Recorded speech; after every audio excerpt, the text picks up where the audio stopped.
Hello internet friends. In this video I am continuing to work on the firewall.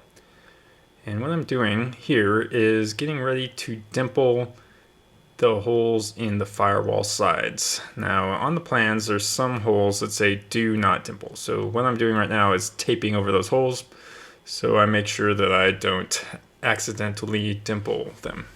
Right? Because if you don't mark them, you're probably going to dimple them, because plans say dimple all the holes except these holes. So importance on marking, and what I'm using to mark is just normal blue painter's tape.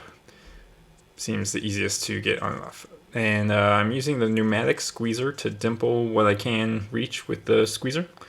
I like the way the squeezer dimples. To me it seems like it gives a nicer, crisper dimpler than the DRDT2, even though the DRDT2 is fine, but this is stainless steel, so I'm not sure which dimple is easier. I mean, probably the aluminum dimple is easier than the stainless steel. The stainless steel is also thicker, right? So anyway, the squeezer seemed to work just as well as the DRDT2. At the end, I couldn't really tell the difference. Okay, I'm also happy to report that I did get my color sheet from Alliance. And I'm happy to report, again, there are about 8 different colors of gray. So I can see why they were like, we can't just send you gray, because there's like 8 different colors. Actually, let me show you what I mean. So there we go. That's what they sent me. I think I'm going to go with 09825 gray. Just want a light gray, not a dark gray. Not, well, 8 choices is too much, but I think I figured out 09825. So what I'm going to order from them. Hopefully I get it soon. Of course, I'm not really going to, I don't think I'm going to paint until I get everything together, because someone made a good point about what about the rivets, and then I was like, oh yeah, I should probably paint over the rivets. So anyway, you can see I have progressed to using the DRDT2 for the holes that I could not reach with the squeezer. Now it's important to note there are mostly number 30s, but there are some number 40s here, so pay attention so you don't accidentally punch a number 30 hole into a number 40. Yeah.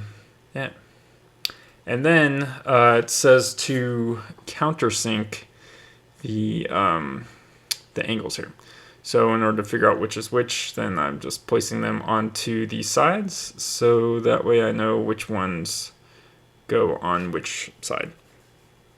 And then it's just straight up countersinking. So here we go. Alright, and countersinking these angles, pretty easy. Just clamp them in the vise, then try to be perpendicular, and countersink the hole. Right, and because what you're trying to do is make a space for the sides that we just dimpled, right? The dimple is going to sit in that countersink, and then you're going to put a rivet in there and smash it, so it will be flush against the firewall, the face of the firewall. Okay, and let's see what else updates. I did go to the EAA meeting this week, which was exhausting. I think I have a surprise for the next video. It already happened, but I'm gonna show it the next video because that's where the camera turns and shows it. So that kept me busy this week, and I was like, oh, should I go to the EAA meeting? And then I was like, you know what, I'm just gonna go to the EAA meeting. And that turned out to be totally worth it, because at the end, that might be another surprise. I can't really talk about it until it happens. So when it does, anyway, my point being, sometimes going to the EAA meeting is worth it because things happen and you meet people that you wouldn't meet without being there, and then you get opportunities that you wouldn't get otherwise. So what am I saying? I take back everything that I've ever said against 80-year-olds. So thank you, 80-year-olds. I appreciate you, and I love you, and thank you for everything you did for us. And I will go to every EAA meeting I can in the future. Anyway, in the next video, we're continuing to work on these angles and rivet them to the firewall. If you want to come chat RVs, come join our Slack group. The link is in the description. We have like 60 or 70 people now. It's pretty fun. See you in there, and see you in the next video.